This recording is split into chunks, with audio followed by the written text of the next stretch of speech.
Xəbər verildiyi kimi, sosial kirayədən istifadə edəcək şəxslərin əhatə dairəsi genişləndirilir. Prezident İlham Əliyev bundan bağlı Mənzil Məcəlləsinə dəyişikliyi təsdiq edib.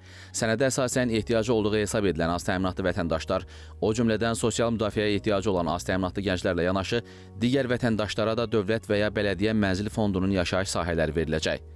Hazırda mövcud qanunvericiliyə əsasən şəhid ailələri, qazilərimiz, Çernobıl qəzasında əlilliyi olan vətəndaşlarımız və valideynlərini itirmiş şəxslər dövlət tərəfindən pulsuz mənzillə təmin edilir. Həmin vətəndaşlarımız pulsuz mənzil almaq üçün qeydiyyata düşüb, təbii ki, bir dəfə müraciət etmək hüququna malikdirlər və nəzərə alsaq ki, xüsusən son illər məhz həmin ailələrə verəcək vətəndaşlarımıza pulsuz təqdim edilən evlərin sayında artımlar var və xüsusən də 2025-ci ilin dövlət büdcəsindən bu istiqamətə ayrılan vəsaitin həcmini nəzərə alsaq, gözlənilir ki, növbəti bir ildə daha çox mənzil pulsuz olaraq dövlət tərəfindən təqdim olunacaq və nəzərə alsaq ki, bunun üçün müraciət qaydaları kifayət qədər asandır, sadədir.